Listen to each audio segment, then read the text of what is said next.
four Gospels give their version of the women going to the tomb of Jesus on Easter morning and finding him gone.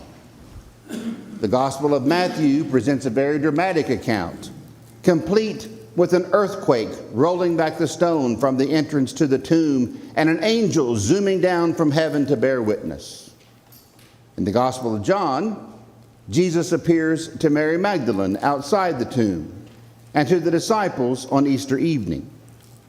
Then he shows up again a week later to address the concerns of the dubious, anxious disciple Thomas.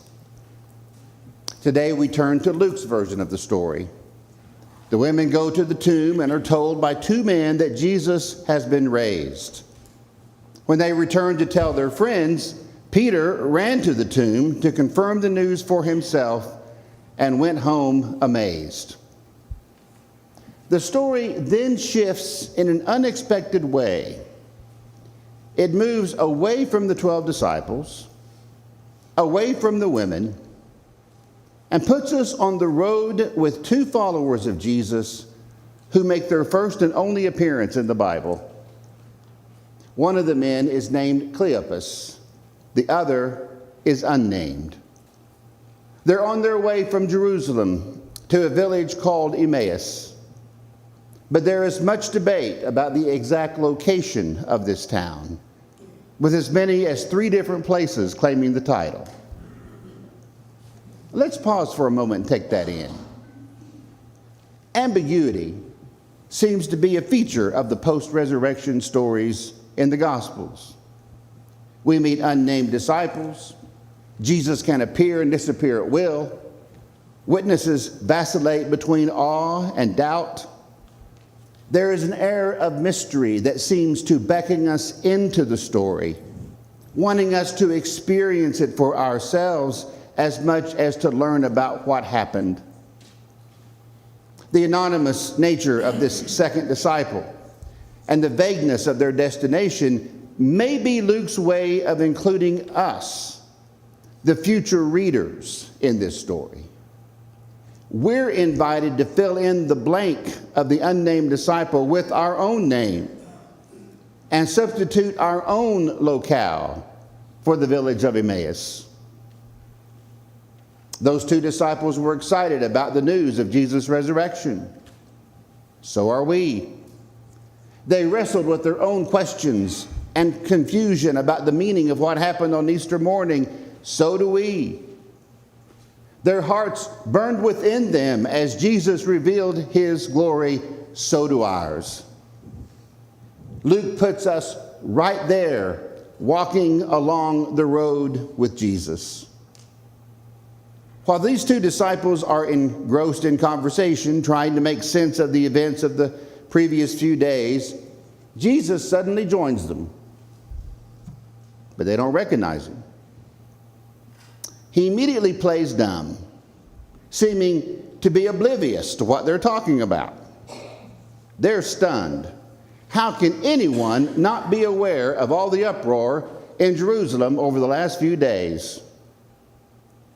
They had been so absorbed in the suffering and death of Jesus and how it affected them that they thought that everybody would be talking about it.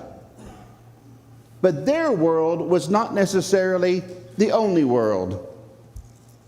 For most people in Jerusalem, the world just kept turning. It was another weekend like any other, business as usual. What does one more or even a few more crucified criminals have to do with us? So when this stranger asks for a rundown of these current events, their voices quicken as they tell the story. We can't believe you haven't heard about Jesus from Nazareth.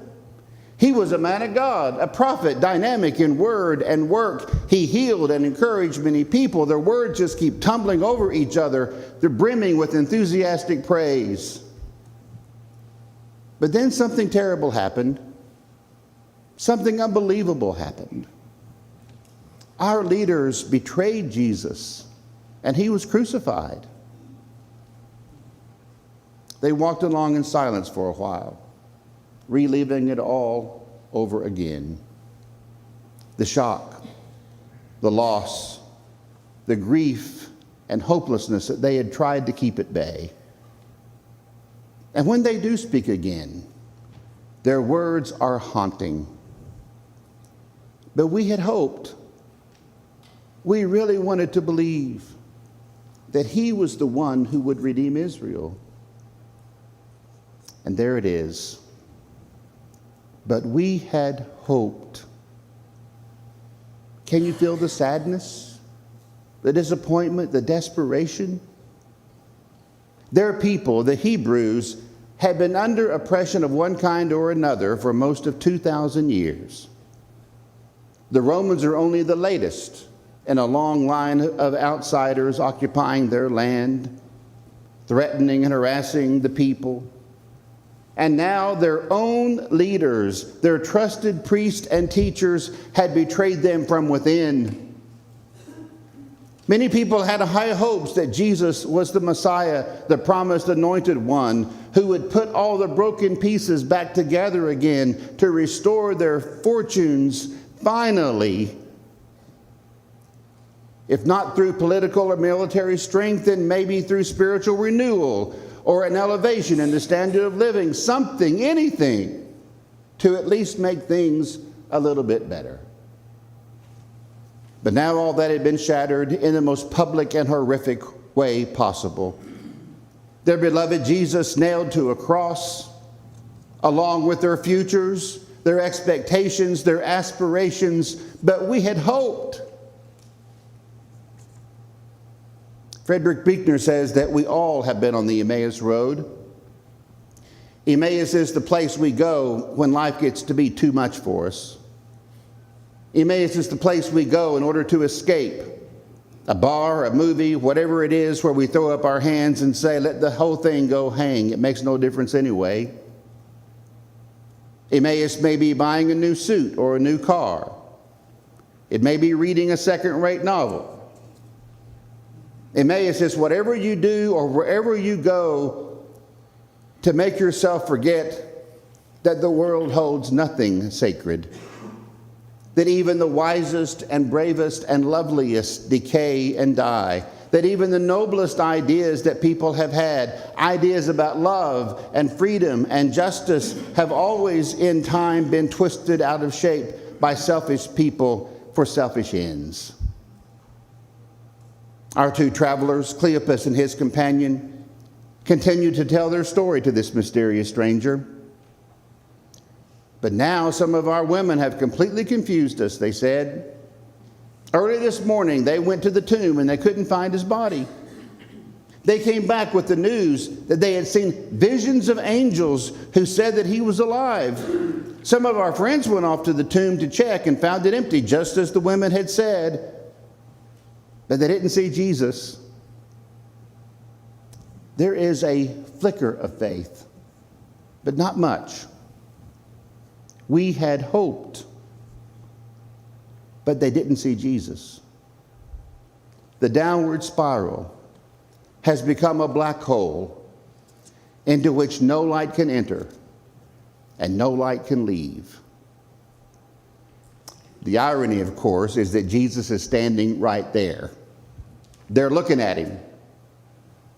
Why didn't Jesus just say, "Here I am"? Put those poor fellas out of their misery. But he didn't, because Jesus knows it wasn't the right time. They're not ready for that revelation yet. You see, they're still stuck in the pre-Easter way of thinking about things. If Jesus did happen to be alive, they would just try to fit him back into the world as they had known it. They imagined a superhero come to save the day, to confirm the old social order, but this time with them at the top of the ladder, with them being the ones holding the reins of power. But Jesus had something completely different in mind. A whole new reality that shakes up the old order completely. Jesus doesn't take away their inner confusion, not yet. This uncertainty about the past and the future opens them up to the possibility of putting things back together in a new way. This Jesus in disguise helps them to make the transition by beginning with what's familiar to them, the story of the Hebrew people. But he doesn't just tell the old stories again. He retells them in light of the new thing that God is doing. Their problem is not that their hopes are shattered. It's that their hopes are too small. God in Christ is not interested only in restoring Israel, but in transforming the people of God, shedding all false hopes, old structures, selfish expectations. All too soon, it seems, they arrive at the house, and they want to keep the conversation going, so they invite the stranger in for the evening meal, an invitation that indicates that now they're ready to hear what he has to say. They gather around the table, and now Jesus, assuming the role of the host, takes the bread, blesses it, breaks it, and gives it to them. Sound familiar? You see, he holds in his hands the very symbols of his brokenness and of their brokenness, of their common suffering. And it's at that critical moment the men recognize Jesus, and he immediately disappears from their sight. That's because now they get it. Jesus was more than just a person that they could touch and see. Jesus was about more than just what he could do for them. Jesus was not someone that they could define or control to suit their needs. The power of the resurrected Christ transcends space and time, so that he is everywhere and in every moment fully present in power and love. The resurrection has changed the game. Jesus didn't die just to make us be the best that we can be. Jesus didn't suffer in order to set his followers up as superior to everybody else. Jesus disappeared from their sight in order to become their sight. The risen Christ becomes the lens through which we see the world. It's like when you start seeing things that have been there all the time, but you just never noticed. A few years ago, I was riding in the car with our daughter on the way home from one of her soccer games. We were engaged in the conversation, driving down the highway, the same one that I had driven down hundreds of times before. And suddenly, in mid-sentence, Rachel stopped and said, "Oh, look at those beautiful flowers." She was pointing to some wildflowers growing by the overpass. Simple, elegant beauty was right there. But it took someone who loved flowers, who was looking for them, to enable me to see them. Developing this spiritual eyesight is why the church asks us to celebrate Easter for 50 days, not just one. It's also what's behind the stories of the resurrected Christ in the Gospels. It takes time to reorient ourselves to this new way of seeing Jesus and the way that he models. Easter is not just a display of God's power. It's primarily an invitation to renounce that which fractures and divides our world and to embrace what gives it life. The resurrection validates what Jesus taught us, that responsibility to others is greater than selfishness, that we must choose restoration over retribution, that we always err on the side of compassion, that we remember those whom society wants to forget regardless of how uncomfortable it makes us, that we not hide behind legal technicalities to exclude those whom God has called blessed. Jesus is walking right beside us on this journey. Will we invite him in? Will we recognize him? The two Emmaus disciples were so excited by experiencing the risen Christ, they couldn't contain themselves. "We knew there was something special about this guy," they said to each other, "because our hearts were on fire while he was talking to us on the road." Right then, they got up and started back to Jerusalem. It was already dusk when they invited Jesus for dinner, which means that it's now dark. And you don't want to be out on the road at night. There are bandits about, uneven surfaces making it too easy to twist an ankle, not to mention wild animals on the prowl. But they never gave it a second thought, because now they were traveling with spiritual eyes, and they were no longer afraid of death, of uncertainty, of the future. The news that Jesus is risen overrides all negativity and enables them to see the good news. Now they're able to recognize the love of God all around them. Fred Craddock tells about when he pastored a church in the mountains of East Tennessee. The church had a vacation Bible school in the summer, he writes. It lasted 2 weeks, and I had a class of 3rd and 4th graders, about 12 kids, all day. That was a lot of togetherness. At the end of one particular day, I was ready to call it quits. The lesson that year was on nature. I used up all the prepared material in one day. Now what was I going to do with the rest of the time? So I decided I was going to send them out in the woods. Find something in nature that reminds you of God and bring it back. He told them to return when they heard the bell. I dismissed them. They scattered. I thought about never ringing that bell again. But I did. I rang it. Here they came. I said to a young girl, "What do you have?" "A flower," she said. "And what does that tell you about God?" "That God is beautiful." I asked another child, "And what do you have?" "A rock." "And what does that tell you about God?" "God is stout and strong like a rock." "And what do you have?" "Huckleberries."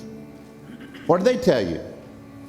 "That God is good and feeds us and feeds all the animals." Another very good answer. And then here came Jim East, the meanest kid I ever saw. He was always there. You didn't always want him to be there, but he was there. So I said, "Well, Jimmy, what do you have that reminds you of God?" He'd walked up holding the hand of his sister from the kindergarten class. I said again, "What did you bring, Jim?" And he said, "My sister." Fred was certainly not expecting that answer. This mean little kid recognized there wasn't a thing in the forest that told him as much about God as his little sister. Jimmy saw something that the rest of them didn't see, and enabled them to see something about Jimmy that they hadn't seen. Beneath all his bluster was a tender heart beating out a rhythm of love. Resurrection has a way of penetrating down deep into everyday life. It is the means whereby we are enabled to see the world, not as a place of death and decay and defeat, but as the place of God's unstoppable love and unquenchable hope.